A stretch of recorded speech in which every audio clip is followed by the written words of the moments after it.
What looks easy peasy lemon squeezy, but is actually difficult lemon difficult. Hire it guys, subscribe now, or I will squeeze your head. Apparently figuring out what the opposite of easy peasy lemon squeezy would be. A rowy towy lemon puffy. A hearty tarty lemon sharty. Loose juice lemon juice. Dimple pimple lemon not simple. Hard fart lemon tart. Drawing something from memory, like a bird or something, in mind. Yet that's a bird on paper. That's a bird? Draws squiggly lines far away in the horizon.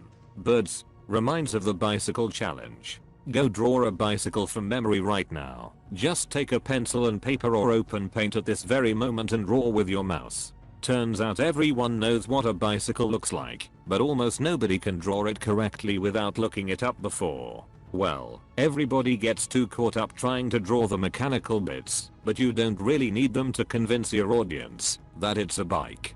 All the noise, just draw 2 pizzas, cheese, no toppings, preferably thin crust with garlic seasoning, and a line above one of them, and you got a in bicycle. Sorts, I'm drunk artist.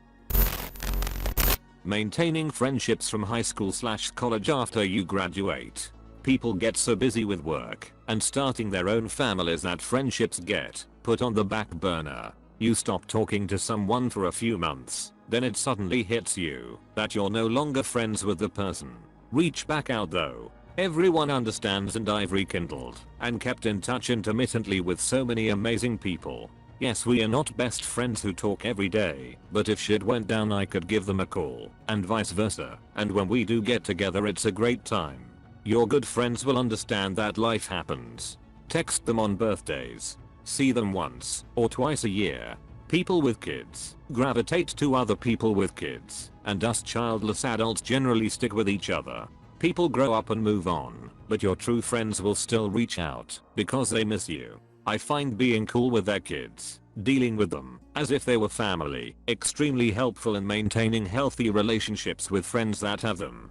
Forget that first year after the kid is born, your friends just aren't in the place to hang out or do anything else. But after that, start having dinner parties at home instead of going out. Have them starting mid-afternoon instead by 8 PM, so the parents can leave when the kid hits that point in time when a schedule needs to be met and everyone is happy. You're happy because you keep in touch with your friends. They are happy for having a beer with their mates, especially when they are crawling you. I remember reading the book How to Win Friends and Influence People. Don't laugh. It's actually very good. Been around ages, and the author said, or related, that if you can count 5 friends when on your deathbed you have had a successful life. High school me, reading, thought that was madness. I had way more than 5 friends.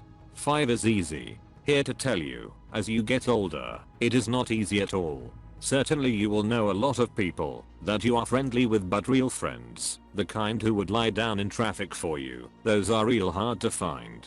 Everyone my age talks to feels pretty much the same, so I think this is more normal than not. Sadly, I'll take 4 quarters over 100 pennies every day of the week. The mark of a good friendship is one in which you can go a long time without seeing or talking to someone, and the moment you see or talk to them again, it's like you saw them just yesterday. And then, once you have children, it becomes even worse. Not only because of schedules now multiplied times number of adults and children, but also because you quickly realize how different parenting styles are and how incompatible that can be. You may be a relaxed, fun parent, but if your friend is a more anxious, risk-adverse parent, then good luck scheduling a playdate, let alone enjoying it. Actually doing things. In theory it's simple. Just do the thing. In reality I procrastinate until I hate myself. Self-discipline is the single hardest skill to master in this world. That makes it so easy to just not. The 4 laundry baskets full of clean clothes sitting in my bedroom would agree with you. Lol. Wait, your laundry is clean. Mine still hasn't been washed, and I'm still cycling through the stuff I haven't worn since high school. My clothes are clean but always in the dryer. My dryer is my closet. When you're too lazy to confess your sexuality, you come out of the dryer instead. I find it helps immensely to wake up and do something immediately. I think that's the reasoning behind the military having people make their beds right away is that you start the day with a task that you do correctly first thing. You're more likely to be productive the rest of the day. If I can't think of anything, I try to walk or go work out. Else I end up sitting on Reddit being a fat piece of shit. Like I'm doing today, for instance. That used to be how I dealt with it. I'd wake up and immediately make my bed, and already there's one productive thing done today, which kind of gave me momentum. I don't do that anymore because I've been in a procrastination plus self-hating spiral for months, but I did find it very helpful. Gotta start doing it again. Digging. Anytime it's shown in movies or TV it looks easy AF, but the second you have to grab a shovel and break dirt, bleh. Here, just let me dig up this 6-foot deep grave with a shovel. Welp, all done. The Walking Dead is so guilty of this. They would have been over burying their dead by season 2. In any setting with zombies you should cremate the dead anyway. If I've learned anything from 7 Days to Die, the way to deal with zombies is to just leave them where they fall, and they will just disappear in a few moments, sometimes dropping loot. Agreed. One of my pet peeves in movies is where they dig a grave, especially in the woods, with a shovel. Within 12 feet of a goddamn tree, with just a shovel. Having just dug a garden in my backyard, and had to deal with a root the size of a small tree on its own. That shit goddamn. Beekeeping.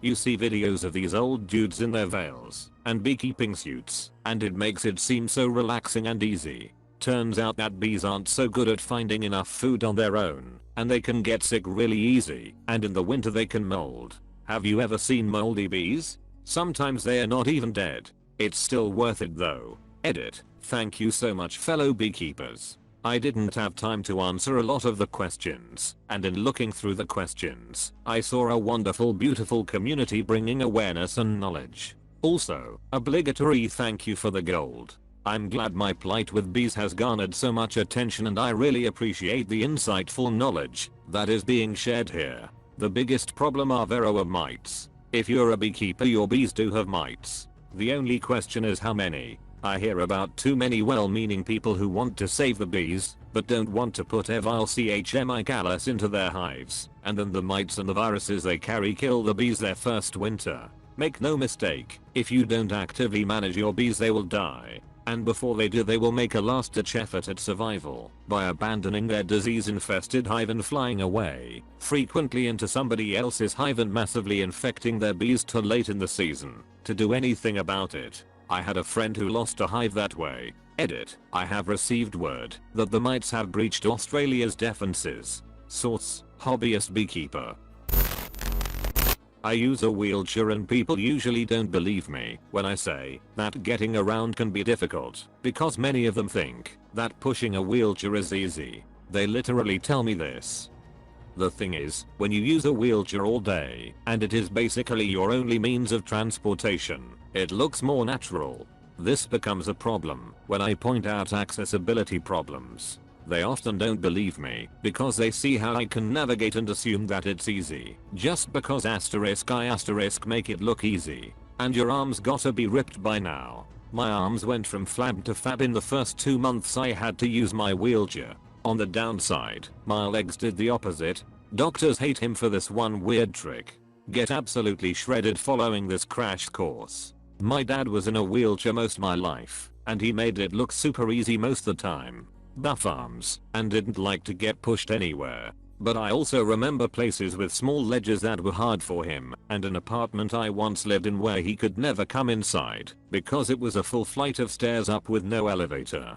Getting around for him obviously took a lot of work. To this day I'm still pissed to see someone without a plate or placard parking in the handicap spot. You duvet covers.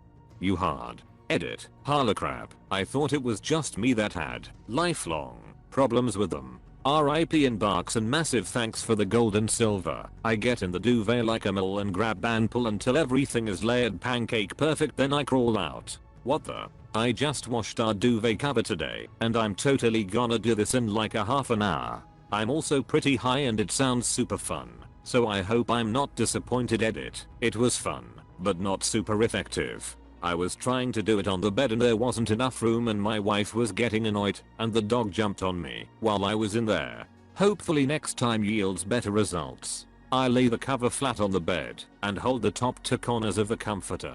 Then I take those corners and go inside the cover, match corner to corner and slide out. Stand on the bed, grab bother corners, which is now duvet covered comforter, and pull up. Give a couple shakes and you're good. Keep any cat away from this scene or you'll take a claw to the scalp. Did this today and you're right. This is definitely the best way to go, but I'm 39 weeks pregnant, and it was pretty damn difficult. See you Reddit guys, and don't forget please subscribe, or I will squeeze your head.